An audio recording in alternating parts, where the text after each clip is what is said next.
kabar kalian hari ini? Syukurlah. Semoga kalian selalu diberikan kesehatan dan selalu bersemangat dalam mengikuti proses pembelajaran pada hari ini. Sebelum mengawali pembelajaran pada hari ini, ada baiknya kita berdoa terlebih dahulu dengan dipimpin oleh ketua kelas. Silakan ketua kelas untuk memimpin doa terlebih dahulu.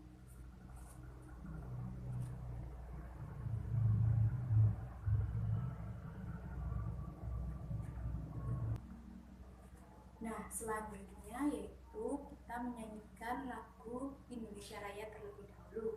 Kira-kira ada yang mau memimpin untuk menyanyikan lagu Indonesia Raya? Ya, silakan. Baik, setelah itu Ibu ingin mengabsen kehadiran kalian terlebih dahulu. Bella, Ririn,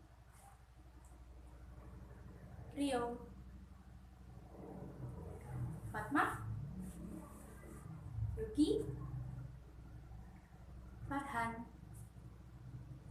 Bunga, Siti, Burhan, dan Ren. Baik, kalian semua hadir pada hari ini. Nah, pada pertemuan sebelumnya, Ibu meminta kalian untuk membawa buku bacaan, buku cerita atau buku teks lainnya. Nah, selanjutnya Ibu meminta kalian membaca terlebih dahulu buku yang kalian bawa selama 10 menit. Lalu kalian ringkas atau kalian rangkum teks yang kalian baca tadi, lalu kalian kumpulkan ya. Terima kasih sudah mengumpulkan tugas meringkas buku bacaan yang kalian baca tadi. Nah, selanjutnya untuk mengawali pembelajaran pada hari ini, ada baiknya kita melakukan tepuk semangat terlebih dahulu. Apakah masih ingat bagaimana cara melakukan tepuk semangat? Ya, masih ingat. Agar kita bersemangat dalam mengikuti pembelajaran pada hari ini. Kira-kira siapa yang mau memimpin tepuk semangat dulu? Ya, yuk silakan untuk memimpin tepuk semangatnya. Nah, kalian kan sudah semangat. Itu artinya kalian sudah siap untuk mengikuti pembelajaran hari ini. Untuk itu diharapkan kalian semua disiplin dan tertib dalam mengikuti pembelajaran agar materi yang Ibu sampaikan dapat lebih mudah kalian pahami, ya. Nah, pada hari ini kita akan belajar tema 9, yaitu benda-benda di sekitar kita. Dengan materi yang akan kita bahas pada hari ini yaitu pengaruh kondisi geografis terhadap negara agraris, terhadap kehidupan ekonomi, sosial, budaya, komunikasi, dan transportasi di lingkungan sekitar. Pada pertemuan sebelumnya, Ibu sudah memberikan modul dan ensiklopedia. Apakah sudah kalian baca dan kalian pelajari?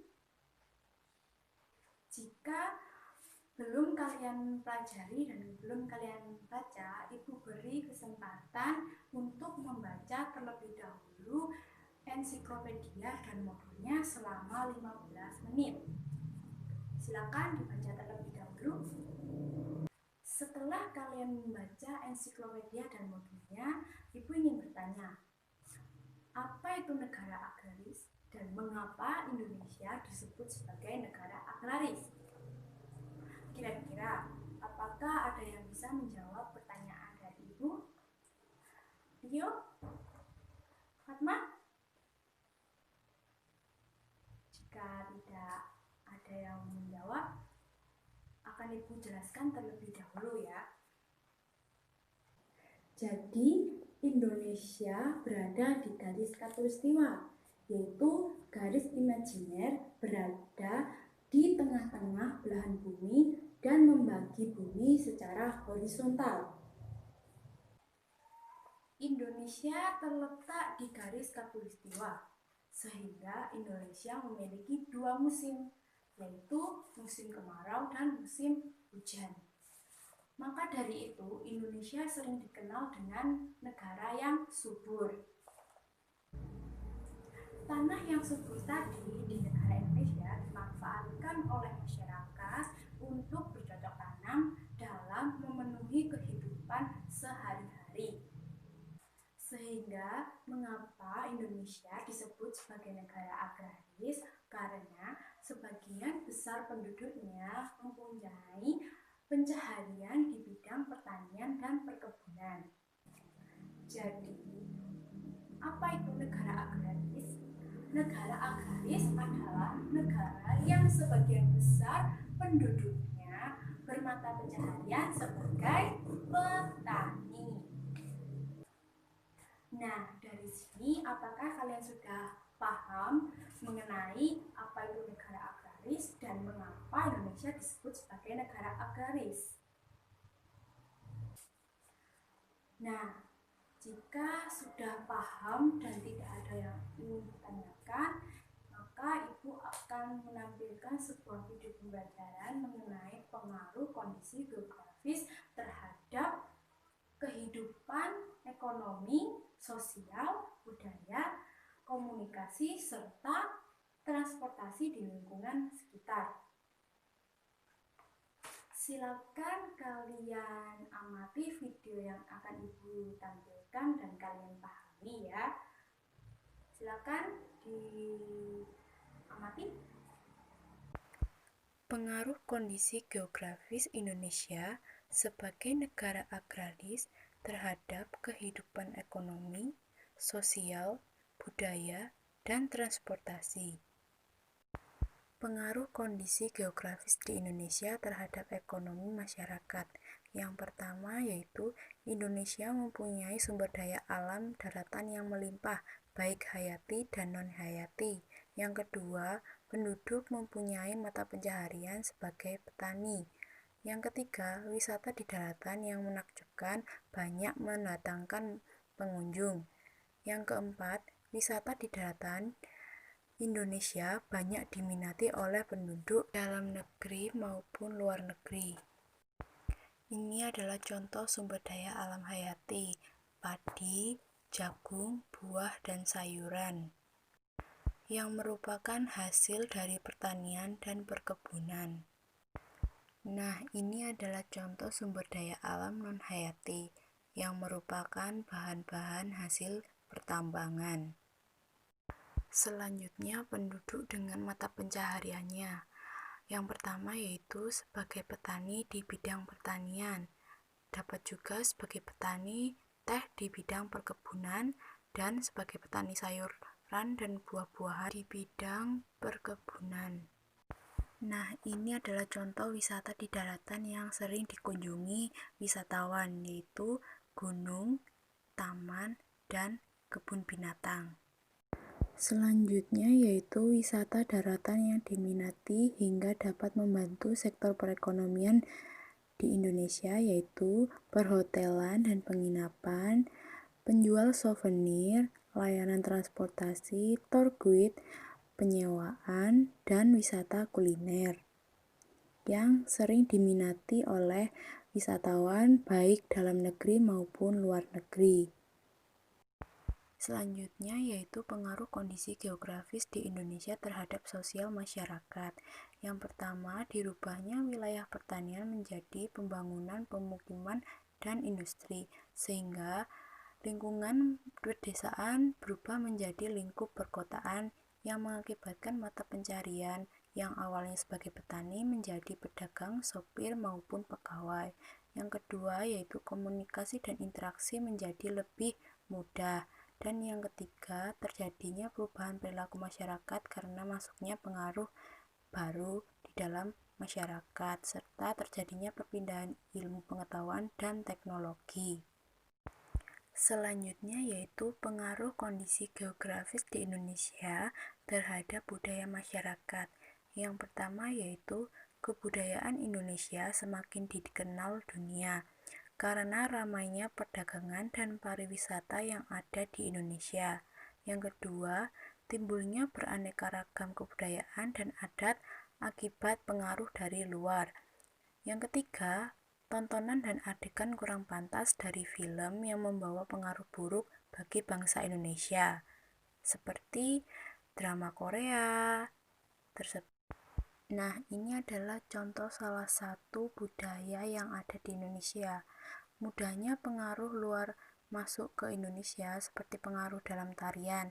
Dulu tarian yaitu di Indonesia tarian tradisional. Sekarang menjadi tarian modern seperti dance yang dibawa dari luar negeri.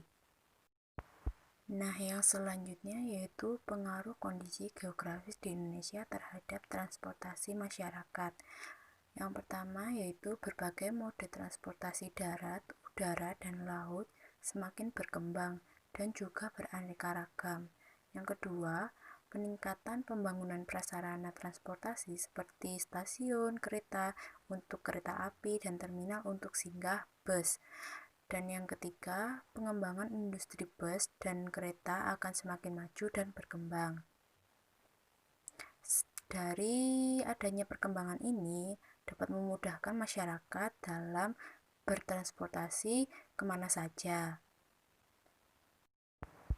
Nah, ini adalah contoh salah satu peningkatan pembangunan prasarana transportasi di Indonesia, yaitu terminal untuk bus, stasiun untuk kereta api, sehingga adanya peningkatan pembangunan prasarana transportasi ini dapat memudahkan masyarakat untuk berpergian kemana saja tanpa kebingungan.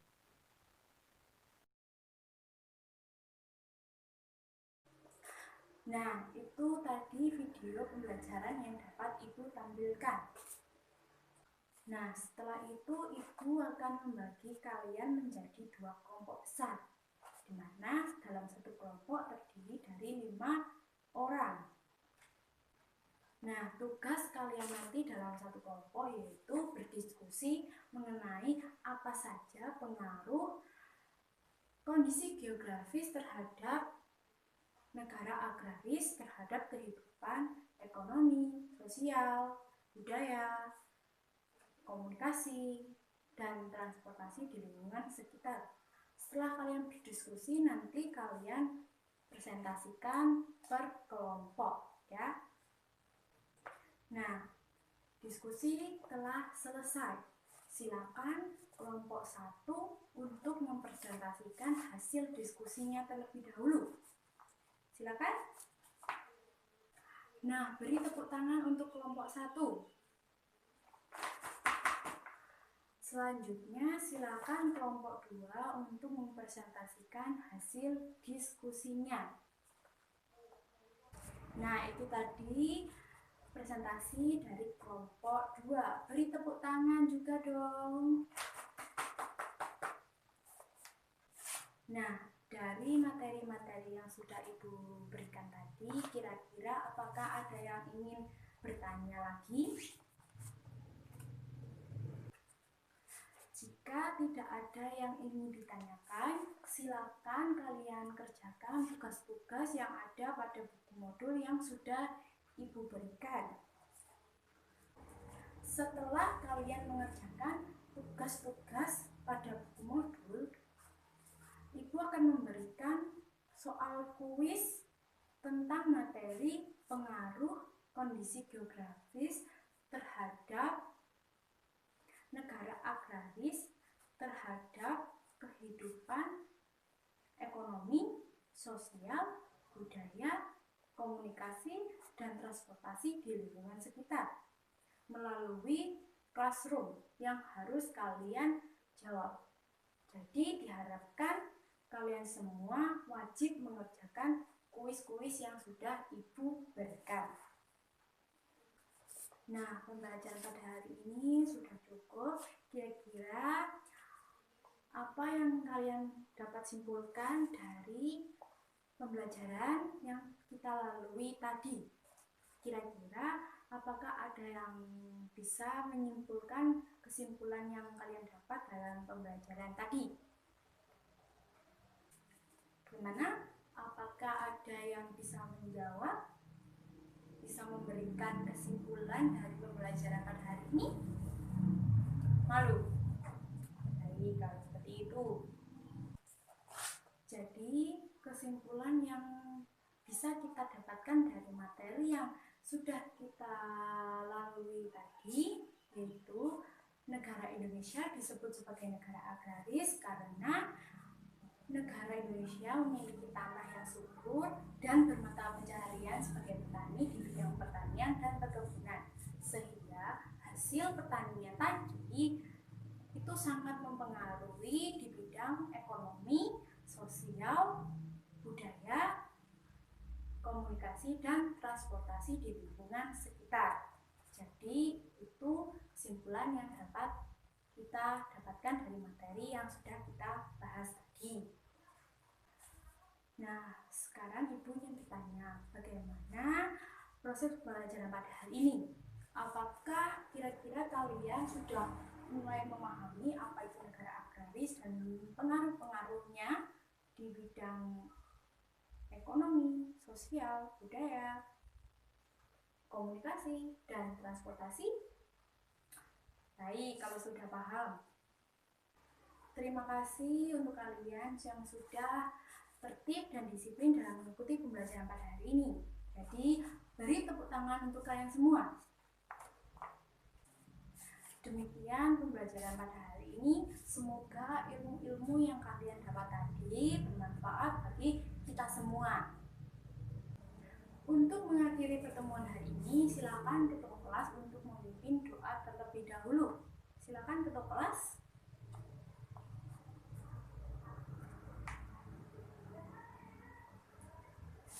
Terima kasih. Sekian dan wassalamualaikum warahmatullahi wabarakatuh.